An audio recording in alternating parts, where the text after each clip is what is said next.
Do you trust me now, Louis? Do you trust me? Well, where you were going. What were you going? Oh, I don't know. They don't know these songs. But I've given you a nice starter, a nice middle. Now you've got the sweet dessert at the end. I can see what you've done there. Christmas. Well, that is a classic Christmas tune. And real time, you've watched me get Whamageddons. Those of you, it's a little thing. You try and make it through to Christmas without hearing that tune. That was me hearing that tune, so I'm out of the contest. Yeah. And presumably, so our listeners at home, you have Whamageddon then. So, but why not? I mean, it's such a Christmas tune. It's going to happen. Isn't it? Yeah. And I kind of cheated on this one because this has not been a Christmas number one. It has been a number one record, but when it was first released in 1984, 5 weeks at number two, because it was held off by Do They Know It's Christmas by Band Aid. Of course. On which Michael also performed. George Michael was also on that. Although, apparently it is on track to be Christmas number one at the moment. I think it's fighting off Mariah Carey and the Pogues. And which one's on track to be number one?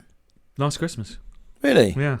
Although, it did reach number one just after Christmas in 2020.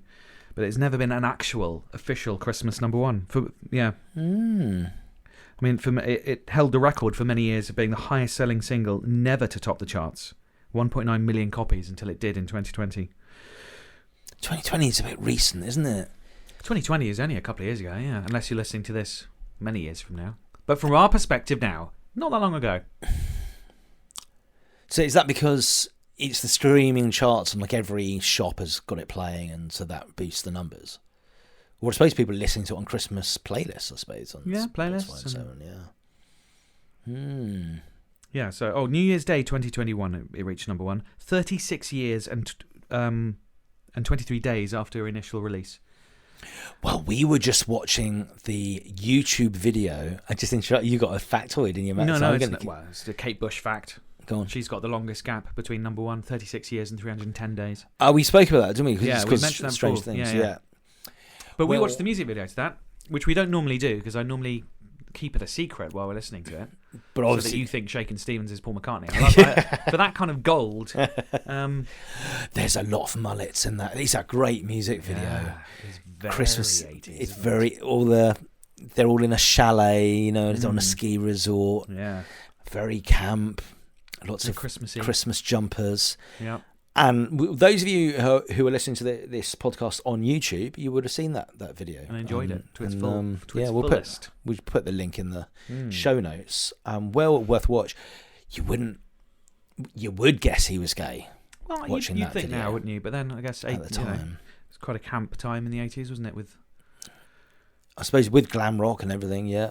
And the New Romantics and that kind of thing. Yep. Yeah, so you wouldn't have known. That was recorded in the summertime in August in 1984 in London. And George Michael wrote, performed, produced and played every single instrument on that. Really? Yeah.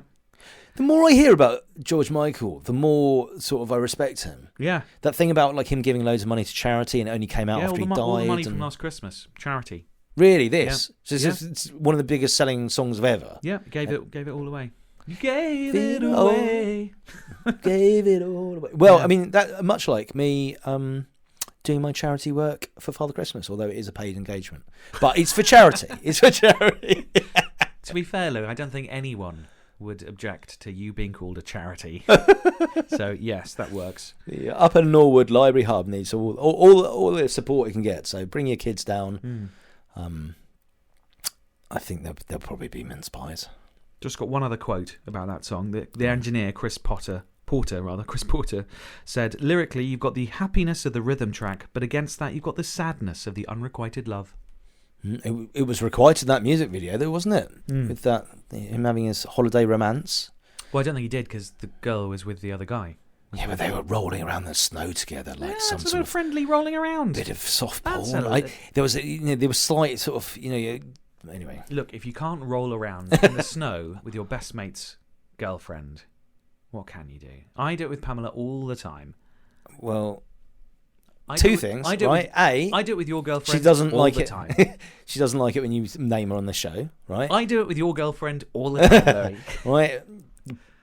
B, she doesn't like blondes, so blondes? I know that is blondes. I'm not blonde. Fair-haired. Well, you're more fair-haired than I am. Yeah, that's true. What is because that's quite. What is the second most Christmassy thing would you say about George Michael? He has another very Christmassy fact. It's not the happiest of facts, but it's still a fact. Did he die on Christmas Day? He did die on Christmas Day, 2016. Like Jesus. Jesus died on Christmas Day. Okay, he was born, wasn't he? It was Easter. Good point. Yes, he was born. Him, the Easter Bunny. Yeah.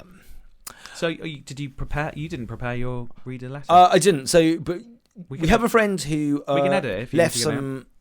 Actually, no, I've got one. Yeah, but I wanted to give a noble mention to one listener who left some very cryptic messages on the YouTube, and I said to you, Nigel, what's this all about? And you went, he is a funny bloke.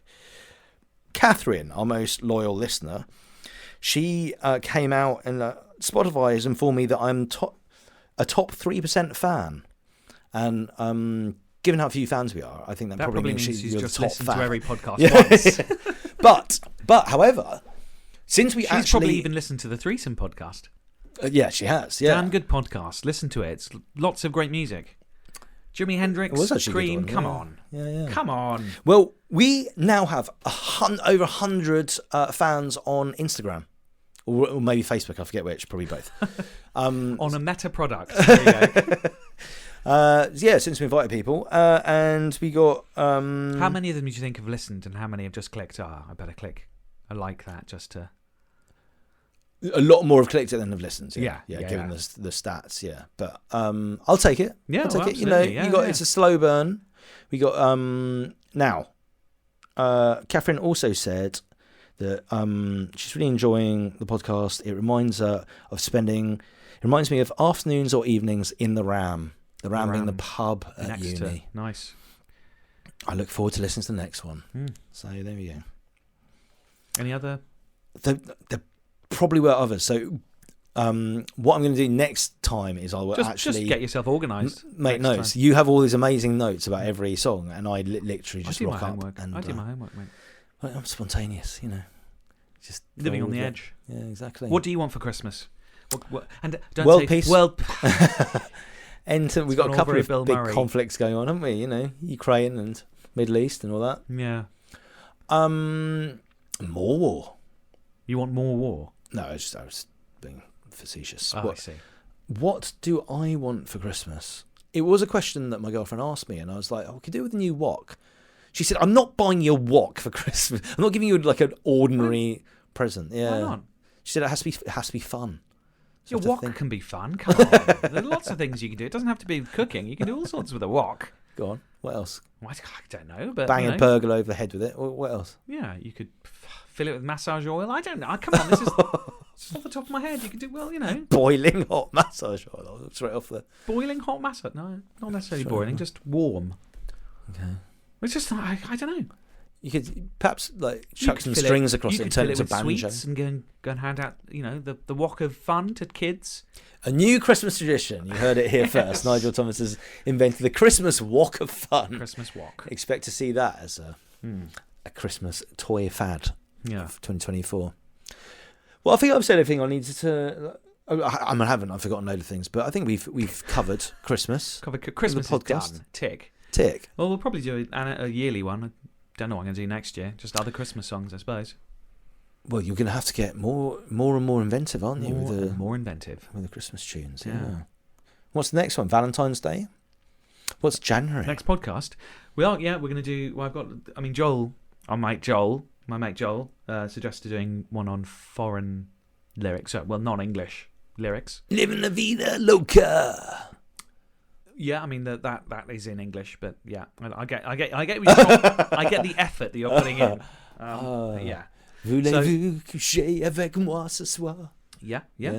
Okay, stuff like that. Most of that song is also in English, but that point, that is. Yeah, but I can do the whole song. Ideally, is not English. Okay. Could even dip our toes in the Welsh, couldn't we?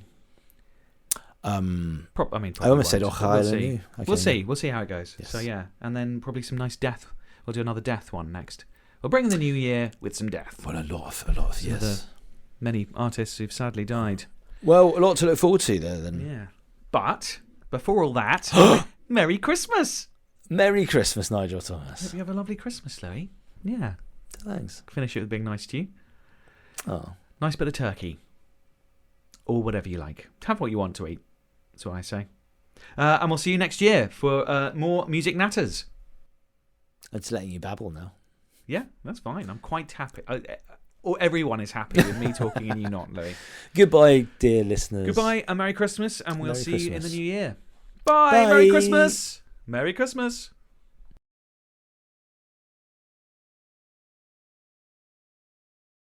Well, I can't make any promises, but I'll see what I can do.